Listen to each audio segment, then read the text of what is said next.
Allez, une petite réflexion sur la paracha de Vaïshlach. L'idée du début, elle vient de Raffinger, d'ailleurs, c'est lui qui m'a inspiré pour la suite. Et il raconte que Yaakov, il s'est appelé Yaakov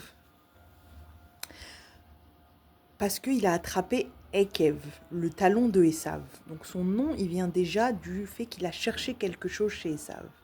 Comme si lui, il lui manquait quelque chose. Et on voit plus tard qu'il a tout fait pour avoir la Bechora de Esav. Encore une fois, il est parti chercher quelque chose chez Esav. Et ensuite, toute l'histoire, jusqu'au moment où Yaakov y rencontre le malheur d'Esav dans cette paracha, pendant la nuit, et il mène un combat toute la nuit avec l'ange de Esav. Alors évidemment, l'histoire elle est magnifique, c'est à lire, à apprendre, à comprendre, c'est extraordinaire. Mais pour nous, au quotidien, ça peut parfois nous rappeler notre vie.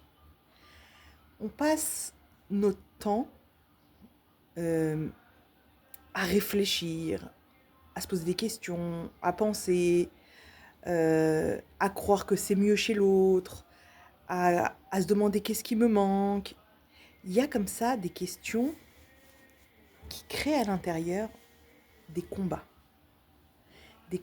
intérieurs. Ça veut dire qu'on a cet ange de Esav, entre guillemets, qui est là et qui crée cette lutte intérieure. Et quand est-ce que ça se manifeste encore plus? C'est la nuit.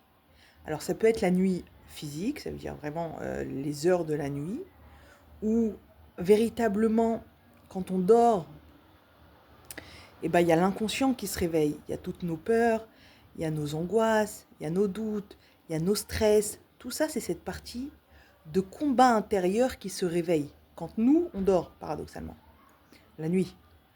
Où il y a, justement, pas la nuit physique, où il y a des moments où il fait sombre dans notre vie. Il y a des moments où on est en remise en question. Il y a des moments où c'est difficile. Il y a des moments où on n'a plus de Emouna. Il y a des moments où on a envie de tout lâcher, tout jeter. Et il y a des centaines de milliards de questions qui remontent. Des culpabilités, des croyances, des doutes. Tout ça, c'est dans ces moments de nuit, de moments d'obscur. On se pose des questions et on va se battre contre souvent contre des croyances extérieures. Des croyances qui nous montrent ça serait tellement mieux si c'était comme ça. Si j'avais ça, si j'avais fait ça, si je pouvais faire ça. Tout ça, c'est des combats intérieurs qui va accentuer, qui va mettre un poids énorme sur ce que je suis, sur ce que je fais, sur mon quotidien en fait. Et tout ça, ça va mettre des doutes et ça va être un combat constant. Et en fait, qu'est-ce qui vient nous apprendre Yaakov dans ce combat avec l'ange de Esav? Rappelons-nous que Esav, c'est Amalek, c'est le doute. Qu'est-ce qui vient nous apprendre? À la fin, qu'est-ce qui se passe? Il le nomme Israël. C'est quoi Israël? C'est Yachar El. C'est tout ce qui vient d'Hachem directement. C'est tout. C'est ce qu'on est, c'est ce qu'on a, c'est ce qui vient d'Hachem. Et c'est parfait comme ça. On ne peut rien avoir ou être si c'est pas Hachem. Et de toutes les façons, on a tout ce qu'il faut à l'instant T pour vivre l'instant T. Et c'est ça le combat de Yaakov. C'est ce qui continue à prendre de Esav, comme il a fait depuis le ventre de sa mère où il a tiré le talon. Et ensuite, il a voulu prendre la Bechora, le droit d'aînesse. Il a ensuite même mis les habits de Esav. À chaque fois, il avait quelque chose, on dirait, à prendre de chez Esav. Et là, il y a une transformation chez Yaakov. Dans ce combat de la nuit, où il a dû faire face à tous ces démons, faire face à toutes ces forces du mal, à toutes ces questions, tout ce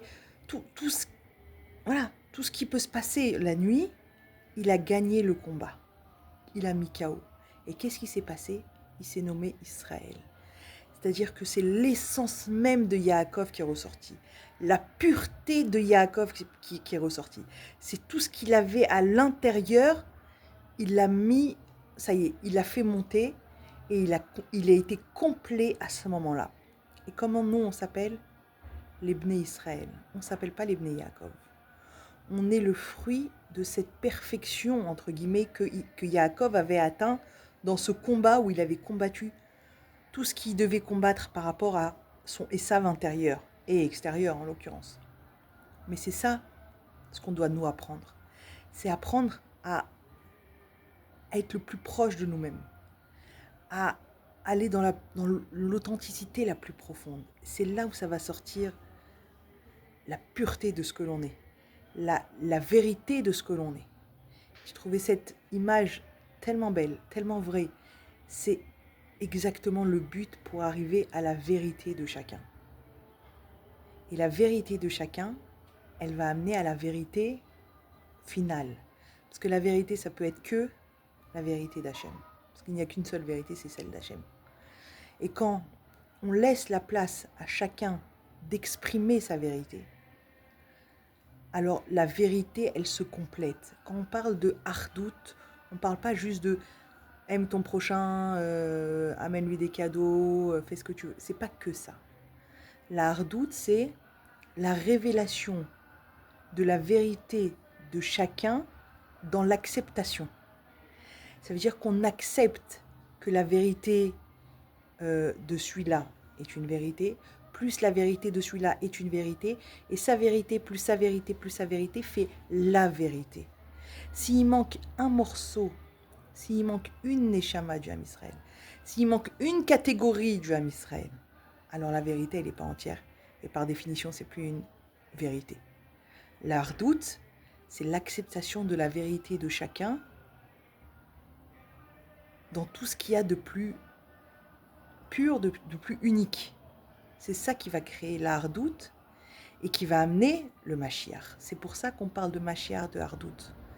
Parce que la hardout, c'est l'acceptation de la vérité de l'autre. Ça te convient pas? C'est ok, mais c'est sa vérité.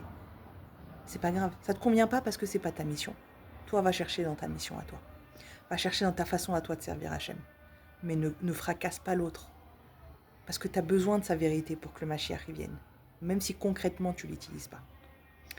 Voilà un beau message à réfléchir, à méditer, à penser. Que Bezrat Hachem, on puisse voir la Geoula Berachamim Bekarov. Shabbat Shalom.